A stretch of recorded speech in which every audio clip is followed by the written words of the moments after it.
Kalau misalnya contoh yang Allah berikan pada Bang Refli adalah ahli dalam hukum tata negara. Artinya kalau seandainya ada penyimpangan dalam tata kelola negara, lantas Bang Refli diam, itu dosa Bang Refli lebih berat daripada saya.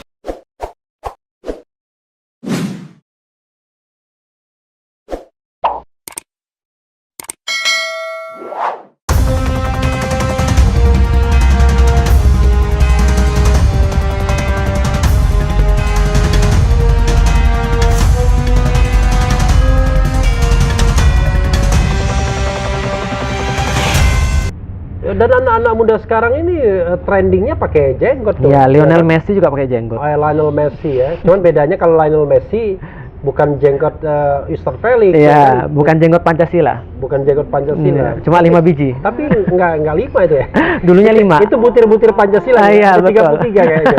33 butir Pancasila ya. Ustadz. Iya. Kemarin menarik sekali ya. Ya. Ustadz berapa kali memposting. Kita mengalir aja tadi ya. Boleh. Jadi Sobat Era sekalian nih, mohon maaf nih, nggak pakai konsep, pokoknya mengalir aja ya. Saya mau tanya Ko Freddy ya. Ko Freddy itu orang yang paling dibenci Ustadz Felix dalam video kita yang pertama ya. Nanti kita tampilkan lagi. Dan ternyata dalam versi kita ya, keyakinan kita mendapat hidayah. Akhirnya convert to Islam. Kira-kira setahun yang lalu ya. Betul. Tahun 2019. Walaupun kita nggak enak ngomongnya, setelah dia convert to Islam, gerak langkahnya gimana setahun terakhir ini? Masih belajar. Ko Freddy masih belajar dan alhamdulillah kemarin kita juga masih tetap kontak. Kalau nonton ini, kita masih tetap kontak-kontak dan ya tinggal didoakan aja mudah-mudahan bisa lebih banyak berkontribusi untuk Islam. Karena saya bayangkan Sobat Era sekalian, tidak gampang bagi orang yang convert to Muslim ya. Sangat. Ketika katakanlah dia dari etnis minoritas ya. Dan sudah dalam tanda kutip mapan kali ya. Iya, sudah mapan juga. Karena begitu dicoba langsung, waduh nih saya ini keliru memilih keyakinan ya. Padahal kita tahu bahwa Allah Subhanahu wa taala akan mencoba manusia kan. Pastinya. Dengan, beragam kesulitan mungkin dengan cobaan-cobaan biar dia lulus gitu. Tapi so far nggak ada ini, tidak ada keluhan. Alhamdulillah nggak ada keluhan dan kita tetap untuk ngasih tahu dia bahwa ya Islam itu sebenarnya adalah agama yang mudah. Tidak banyak yang dituntut di dalam Islam. Hanya dia mengetahui tentang kebenaran yang sejati, lalu kemudian dia mempraktekkan semaksimal yang dia mampu daripada kewajiban-kewajiban yang Allah bebankan. Insya Allah mudah-mudahan Allah akan memudahkan yang selain yang dia belum mampu lakukan. Soalnya kalau dari zohir kan orang mikir, aduh ini convert to Muslim harus sholat 5 waktu. Ya betul. Kewajiban oke ya, puasa kan setahun sekali, tapi ini tiap hari. Kewajiban itu akan menjadi mudah apabila kita itu mengetahui siapa yang nyuruh. Seperti seorang yang mencintai seseorang yang lain. Contoh misalnya taruhlah ada orang yang sangat mencintai seorang perempuan misalnya. Lalu perempuan itu bahkan nggak minta apapun, dia nanya kamu mau diminta apa biar aku bisa nunjukin bahwa aku tuh sayang sama kamu. Nah, seorang muslim juga sama. Mereka tuh melaksanakan sholat tuh pertama adalah mereka senang, yang kedua karena mereka punya banyak hajat. Jadi karena mereka punya banyak hajat ya sholat itulah merupakan jalan untuk bypass langsung ngomong ke Allah. Gitu. Padahal itu sebuah sarana yang sebenarnya mudah dan murah. Iya. Tapi sebenarnya eksklusif ya, karena kita bisa ngomong sama sang pencipta gitu ya. Betul. Ustadz, saya ingin tanya-tanya yang lain ya. Boleh. Sebelum saya tanya agak keras-keras dikit, putra 3 ya? 4. Oh 4. Satu namanya? Namanya Alila Sofia Asyarifah. Alila Sofia. Usia? Usia 12 sekarang. 12 tahun dan sekarang di? Sekarang lagi pesantren. Di pesantren di mana? Di daerah Solo. Di daerah Solo. Karangpandan. Oh bukan Nguruki ya? Bukan ya? Bukan. Gitu. Yang kedua? Yang kedua itu namanya Sifer Muhammad Al-Fatih. Sifer Muhammad Al-Fatih 1453. Jadi baru kali ini saya menemukan ada nama pakai tahun. Ya. pakai angka 1453. Nah, nanti di Refli Uncut, Uncut. Ada tuh ya. Sudah ada ya. Dan saya sudah upload ya. Ketika video ini dibuat, itu sudah saya upload ya di Uncut ya, di Refli Uncut ya. Yang ketiga, Ghozi Muhammad Al-Fatih 1453. Ghozi Muhammad Al-Fatih 1453. Masih 1453 juga. Oh, tadi usianya berapa? Yang Sifar itu usianya 10 tahun. 10 tahun. Yang Ghozi? Yang Ghozi 9. 9 tahun. Lalu yang paling kecil Hagia Sophia Asy-Syarifah itu usianya sekitar usia 7 tahun. 7 tahun. Luar biasa. Badan boleh kecil tapi produktivitas tinggi. Alhamdulillah. Karya banyak. Karya banyak ya. Kata wong Palembang itu gerot wong ini. Iya. Jadi sobat era sekalian, kita sama-sama dari Palembang ya. Cuma kalau saya sama Ustadz Felix bahasa Palembang itu yang lain nggak ngerti. Yang lain nggak ngerti nantinya ya. Nah, jadi padahal bahasa Palembang itu gampang. Yang A tinggal ganti O aja, tapi tidak semuanya ya kan. Gitu. Nah, 4 anak ini, 1 di pesantren, nomor 2 masih di rumah. Di rumah, sekolah juga biasa ya. Nomor 3 sekolah biasa di rumah, biasa, 4 juga. 4 juga sekolah biasa ya. Kalau kita lihat ya, sobat era sekalian, itu semua namanya itu berbau Turki Utsmani semua. 1 Alila Sophia, lalu kedua Al-Fatih, ketiga Al-Fatih, kemudian yang keempat Sophia. Ya. Banyak sudah Ustadz menyampaikan hal ini, tapi kan untuk sobat RH sekalian perlu diinikan. Kenapa sih sangat adorable ya, sangat sangat menyukai yang berbau-bau 1453 Turki dan Al-Fatih itu. Ya, kalau saya secara pribadi setiap hal itu kan kita perlu simbol. Assalamualaikum warahmatullahi wabarakatuh, sobat RH sekalian. Sudah nggak hujan ya? Sudah tidak hujan sekarang, alhamdulillah ya, karena kita pindah moving ke dalam ruangan ya. Jadi inilah enaknya ya. Tadi kita panas terik, begitu kita keluar ternyata teriknya hilang. Alhamdulillah begitu kita typing video ini hujan turun, dan tapi kita sudah 20 menit berlalu ya. Jadi yang Maha Kuasa memberikan kesempatan kita untuk istirahat, rendezvous sebentar. Nah, kita lanjutkan lagi. Diulangi lagi Tat. Soal Turki 1453, Utsmani dan Al-Fatih tadi. Setiap orang itu kan pasti punya simbol. Contoh tadi kayak selamat datang ke RH, channel RH. Berarti RH itu adalah simbol.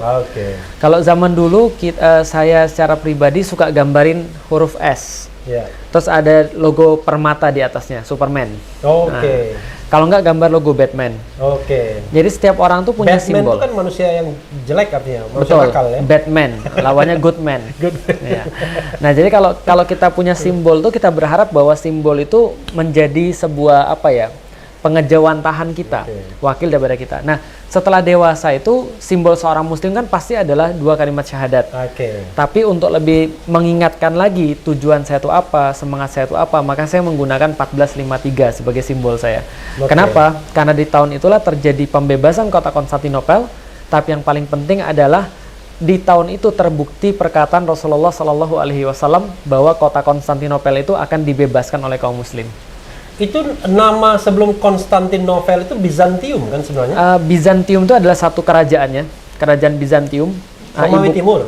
Romawi Timur. Bizantium nama lainnya. Nah, lalu kemudian nama kotanya adalah Konstantinopolis. Ibu kota. Konstantinopel. Setelah Konstantin Agung menjadikan kota itu sebagai semacam kayak the new Rome kata dia.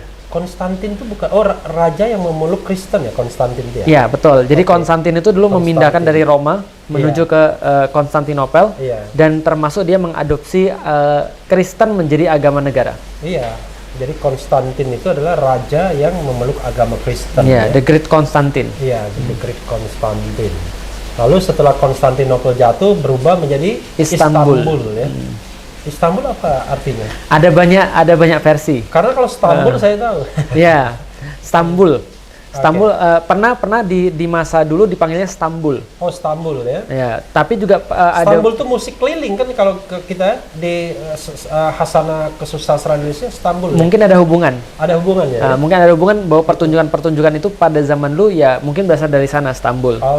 Ada yang berkata bahwa Istanbul tuh berasal dari kata Konstantinopolis kan, jadi ada Istantinopolis jadi Istanbul. Tapi ada teori juga yang mengatakan bahwa Istanbul itu awalnya justru Islambol. Islampolis.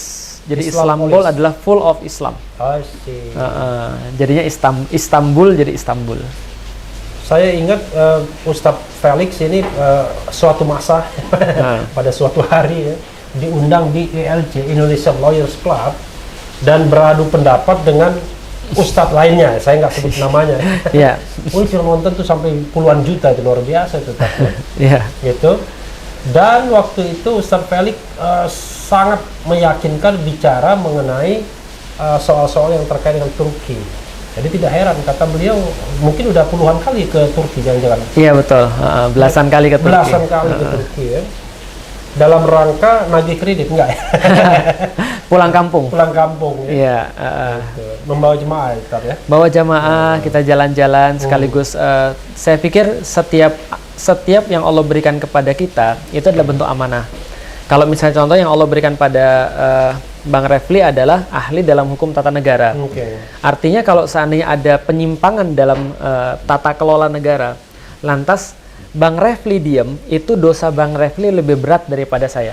Saya nggak diam, tapi kan kalau kita ngomong konsekuensinya selalu ada kan. Nah, jadi saudara sekalian, saya sudah bikin 400 lebih YouTube ya, video yang ngomong soal tata negara. Betul. Dan berbagai isunya. Nah, kalau saya sudah dikasih oleh Allah semacam amanah dalam ilmu soalan Istanbul, soalan penaklukan Konstantinopel, Utsmani. Kalau saya tidak menyampaikan, maka itu dosa saya lebih besar daripada Bang Refli. Nah, jadi kita tuh semua mengemban amanah. Nah, cara saya untuk mengemban amanah itu salah satunya dengan membuat program tur ke Turki. Kapan-kapan saya ikut tadi ya? Insya Allah Desember ini kita mau berangkat. Speaking, belum pernah ke Turki. Wah, minimal sekali sebelum meninggal. Iya, pengen sekali ke Turki, tapi tiba COVID-19 ya. Iya, betul. Jadi ada masjid yang baru diresmikan kembali dari gereja ke masjid, tapi kemudian dijadikan museum zaman Pasha ya? Mustafa Kemal Atatürk dia dulu. Betul. Mustafa Kemal Pasha ya. Betul. Tapi bukan Pasha ungu. Ada hubungannya. Ada hubungannya ya? Ada hubungannya. Sama-sama Pasha. Sama-sama Pasha. Pasha dalam bahasa Turki itu artinya jenderal. Oh, jenderal. Jadi Pasha ungu adalah jenderal band ungu. Harusnya. Gitu. Sekarang dia wakil jenderal ya, di sebuah kota wakil jenderal ya. Jadi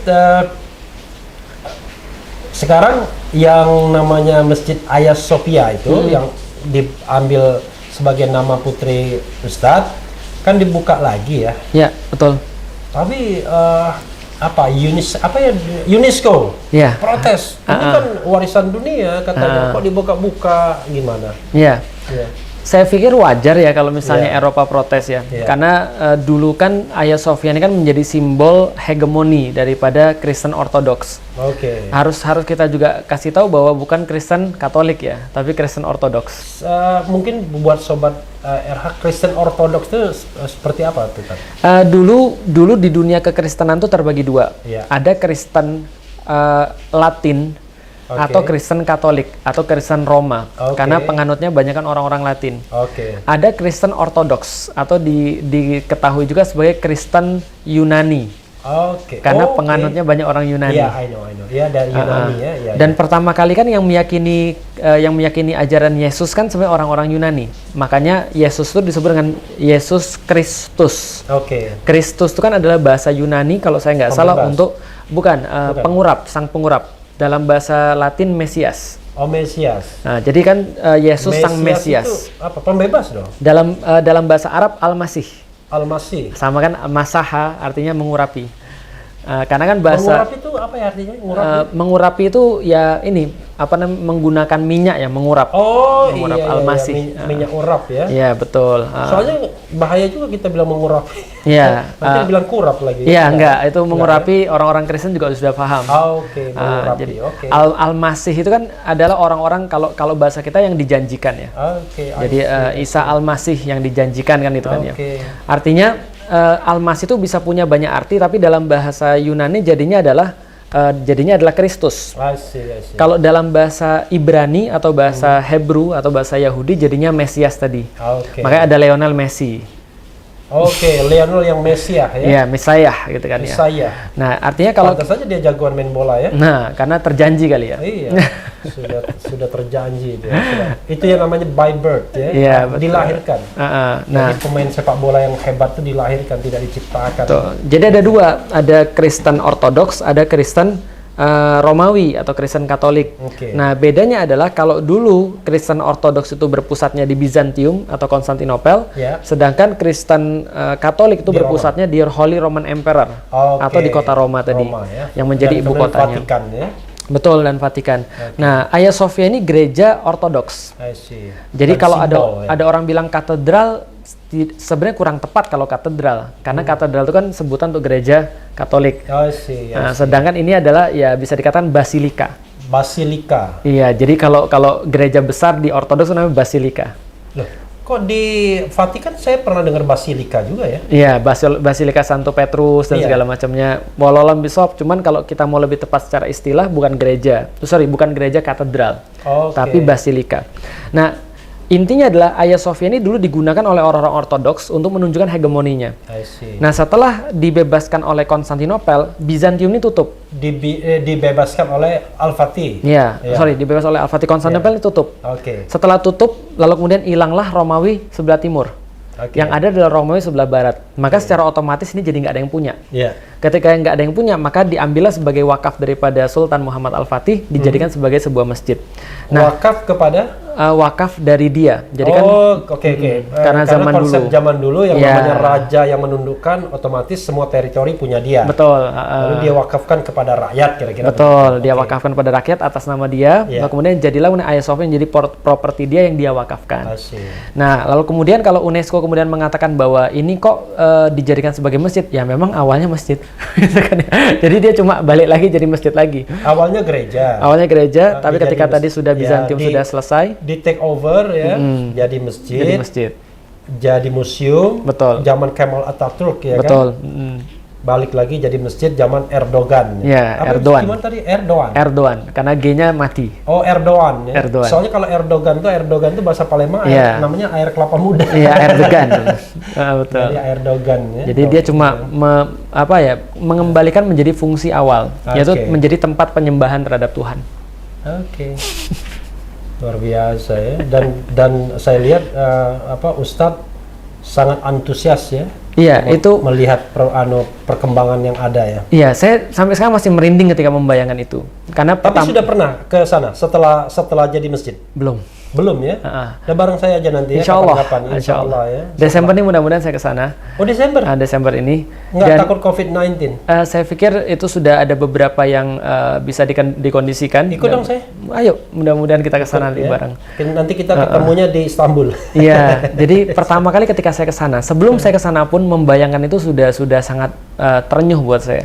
Karena yang Al-Fatih lakukan pertama kali ketika dia membebaskan kota Konstantinopel adalah mengendarai kudanya menuju ke Hagia Sophia. Karena dari kecil kan dia sudah membayangkan itu. Itu bukan Blue Mosque ya, bukan Masjid Biru. Masjid Biru di depannya, di depannya Hagia Sophia.